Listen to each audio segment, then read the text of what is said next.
अस्सलामु अलैकुम वरहमतुल्लाहि वबरकातुहू। उम्मीद है आप तमाम बच्चे खैरियत से होंगे।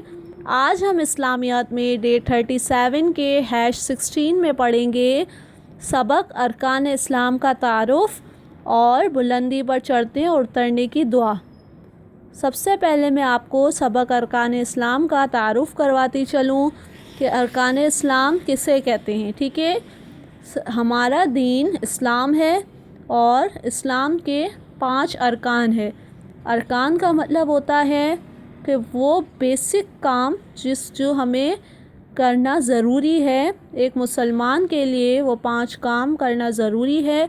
अगर हम वो 5 अरकानों पर अमल नहीं करते, अगर हम उन 5 अरकानों को फॉलो नहीं करते हैं तो हम मुसलमान नहीं कहलाएंगे। ठीक है, तो अरकान इस्लाम 5 हैं। सबसे पहला अरकान जो है वो कलमा तैयबा की गवाही देना है। कलमा तैयबा पहले कलमे को कहते हैं। पहला कलमा जब तक हम नहीं पढ़ेंगे हम मुसलमान नहीं कहलाएंगे। और इसके अलावा नमाज कायम करना नंबर 2 होता है। नमाज कायम करना यानी एक मुसलमान के लिए नमाज कायम करना, नमाज पढ़ना हर हाल में ज़रूरी है। ये भी एक अरकान है इस्लाम का। इसके अलावा ज़कात देना। ज़कात एक मुसलमान पर फ़र्ज़ है, यानी वो मुसलमान जो मालदार है, जिसके पास पैसा है, उस पर ज़कात देना फ़र्ज़ है। ज़कात क्या होता है वो अब आगे सबक में पढ़ेंगे।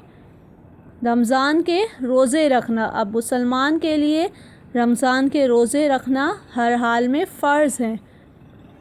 हज करना, हज करना एक मुसलमान के लिए फ़र्ज़ है। अगर उसके पास बहुत पैसा है, अगर उसके पास इतना पैसा है कि हज पर जा सकता है, तो हज करना उस मुसलमान के लिए फ़र्ज़ है, ज़रूरी है। ठीक है, ये है अरकान इस्लाम, ये है अरकान इस्लाम का तारुफ़। ठीक है, बाकी जो है अरकान इस्लाम के हवाले से हम आगे सबक में पढ़ेंगे। चलें, अब हम आते हैं बुलंदी पर चढ़ने उतरने की दुआ। उसके लिए आप तमाम बच्चे अपनी किताब का सफ़ा नंबर 8 खोलें और मेरे साथ साथ बुलंदी पर चढ़ते वक्त की दुआ पढ़ें। ये दुआ जब आप सीढ़ियाँ चढ़ते हैं तब भी आप पढ़ सकते हैं। ठीक है, जब आप सीढ़ियों की तरफ चढ़ते हैं तो आप ये दुआ ज़रूर पढ़ें। बुलंदी पर चढ़ने की दुआ। अल्लाहु अकबर, अल्लाह अज़्ज़ा वजल सबसे बड़ा है।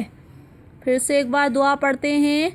अल्लाहु अकबर, अल्लाह अज़्ज़ा वजल सबसे बड़ा है।